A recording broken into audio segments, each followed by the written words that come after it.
dilaksanakan di Bali, dan bagaimana komentar-komentar banyak petinggi-petinggi dunia yang saya temuin, dan juga saya banyak diinterview selama itu, dan juga ya saya jadi speakers juga kemarin di side event daripada G20, yaitu di B20 Ocean X dan sebagainya. Nah, Bapak Ibu sekalian,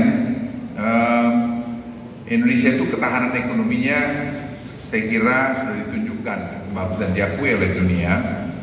Tapi kalau kita lihat ini sekarang, kita masih, istilah saya waktu itu perfect storm di tahun 2022 ini. Jadi masalah yang betul-betul sangat kompleks terjadi dan membuat sempurnalah masalah itu, kira-kira begitu.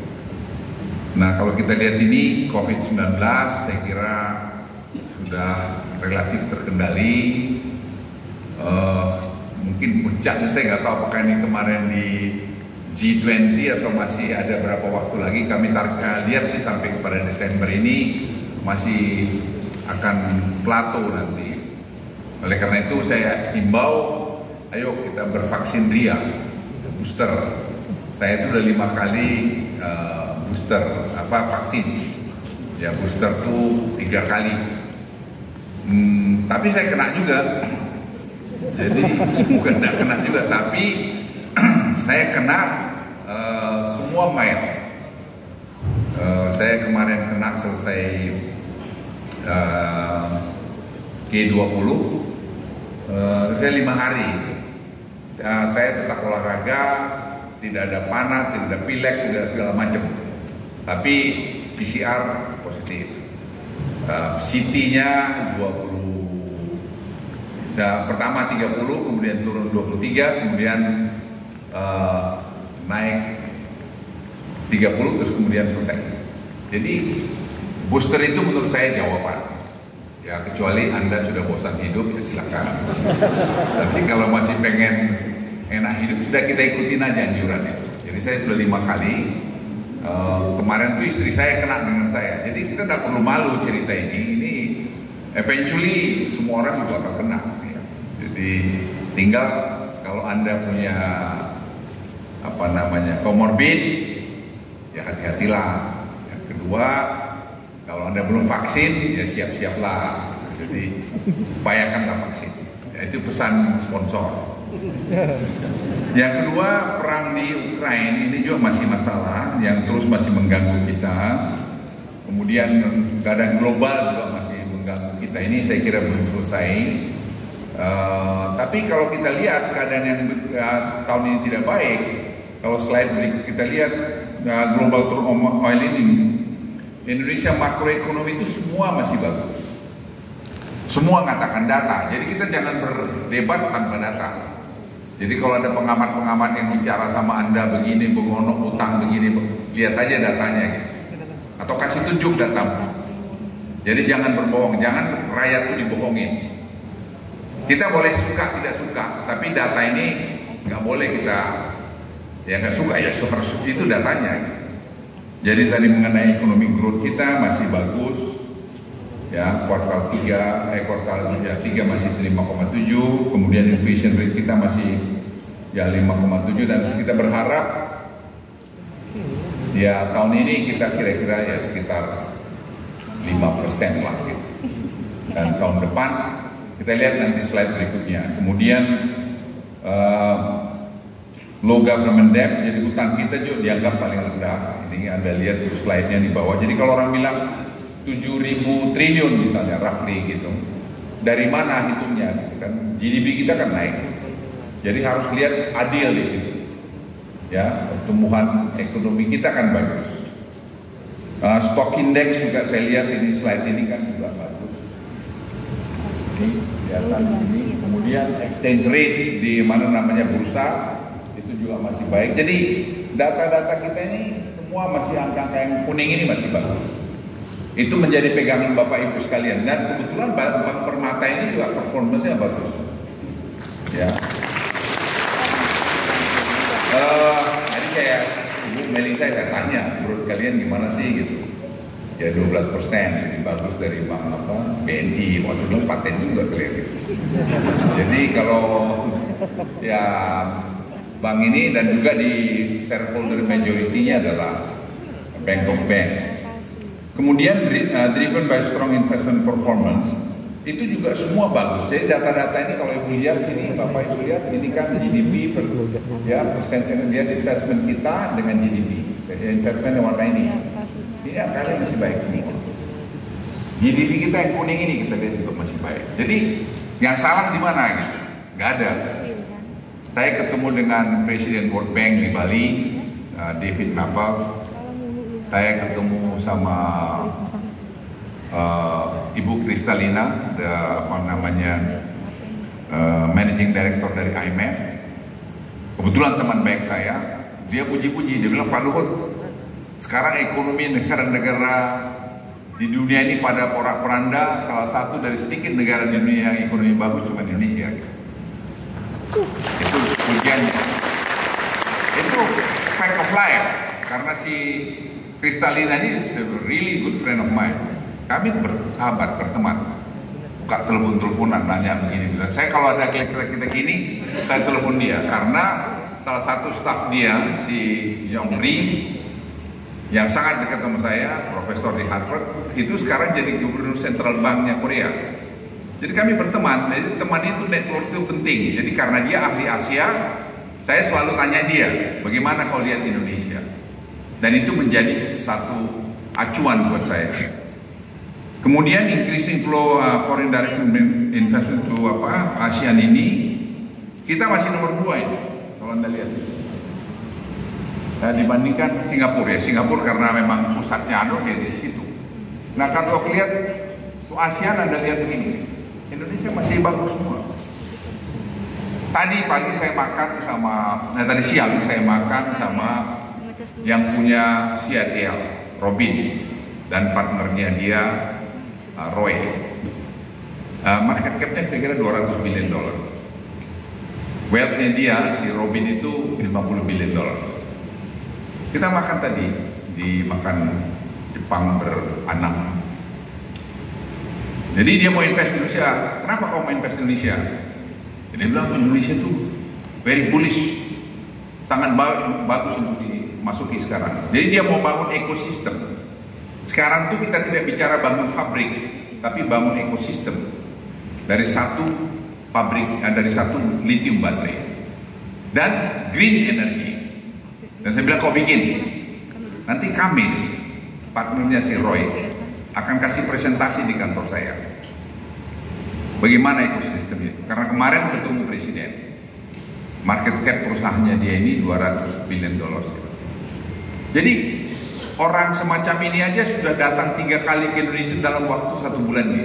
G20 dia datang, terus dia kena COVID juga, kepatil juga dia.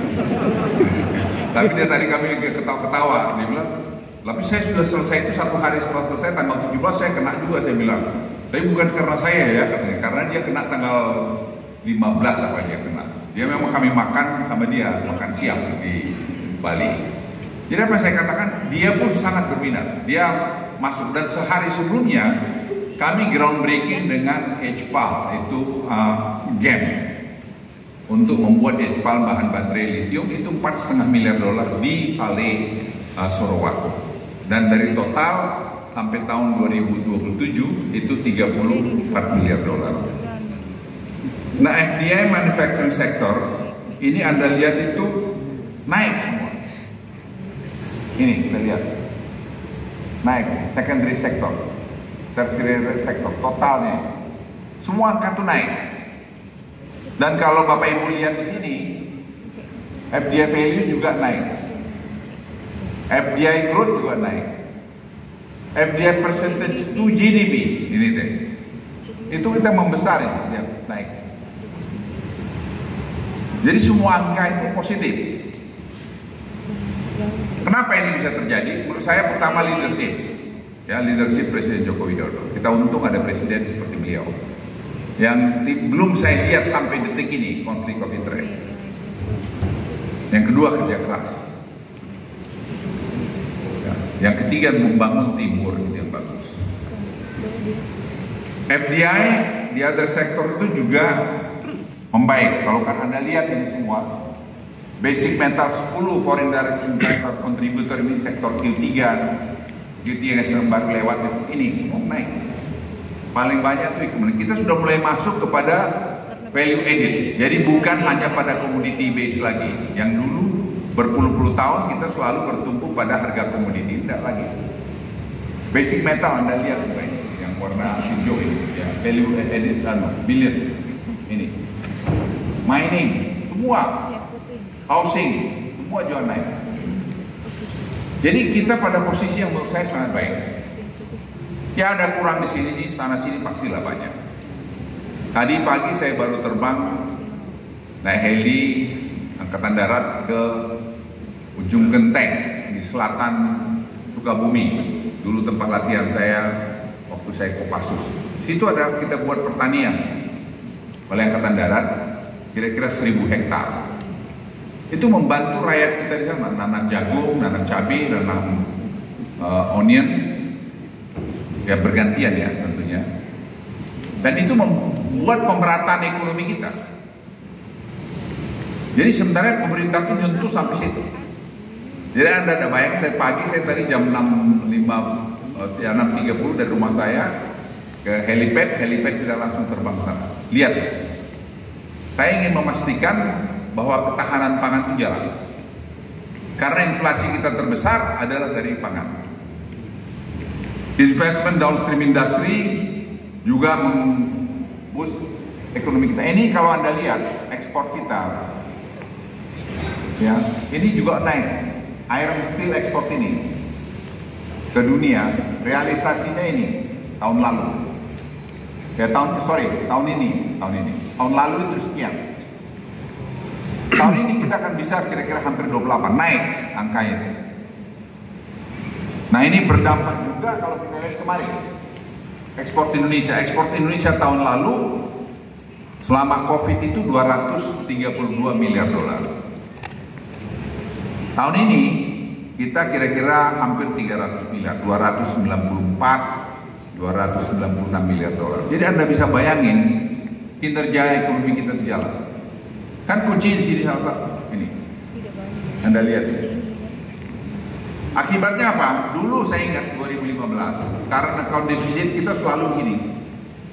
Tapi 2021 kita surplus terus sampai hari ini surplus. Itu yang membuat tadi rupiah kita relatif oke di bawah tekanan Amerika yang begitu kencang dengan dolar Fed naikin suku bunganya. Tapi masih oke. Inflasi kita masih 5%, masih oke juga. Amerika sudah sampai 8-9%. Dulu kita yang 10%, dia di 1% tahun 2000-an. Kemudian apa yang terjadi tahun depan? Kan udah cerita yang enak-enak nih, kita juga harus cerita yang gak enak tahun depan. Jadi jangan nanti Anda pikir, oh Pak Luhut ini mau cerita yang gak enak aja. Nggak, saya cerita juga yang gak enak, tapi juga enak juga akhirnya. Ya. Dunia ini masih menghadapi banyak tantangan. Kalau kita lihat ini mulai deteriorating relation between China dengan European Union. Hubungan China dengan Eropa itu tidak bagus. China sendiri juga punya masalah Anda lihat, dan itu juga perlu kita sikapi karena policy dia itu masalah juga. Ini juga money tightening will lead the global recession ini di mana? Di Amerika. Juga tadi ada COVID yang juga cukup agresif. Kemudian kita lihat cuaca yang tidak menentu. Kemudian kita lihat juga China tadi selesai zero COVID policy yang banyak ditentang. Itu masalah juga. Cyber war. Kemudian outbreak konflik China-Taiwan. Kita nggak tahu apa yang terjadi nanti sana. Jadi ketidakpastian dunia itu sangat tinggi masih. Tapi kalau kita stabil, ini begini, kita harus melihat efisiensi di dalam negeri. Efisiensi dalam negeri itu kita sudah melakukan misalnya digitalisasi, misalnya e-katalog, itu government procurement atau pembelanjaan pemerintah 1.200 triliun itu sudah tahun ini hampir 900 triliun sudah melalui e-katalog, dan itu akan menghemat kira-kira 25-30%. Dan itu menciptakan lapangan kerja dalam negeri. Banyak yang tidak sadar ya. Tahun ini sudah berjalan kira-kira hampir 50%. Tahun depan kita harapkan 90%. Semua state budget itu, procurement-nya itu harus membeli dalam negeri. Artinya investment dari kantong kiri, kantong kanan atau kiri ke kanan. Yang jumlahnya dengan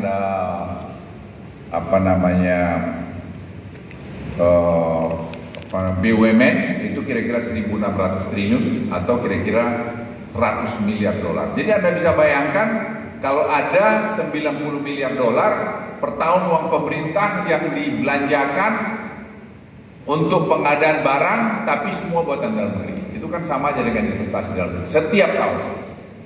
Ini belum pernah berpuluh-puluh tahun kita kerjakan di Indonesia.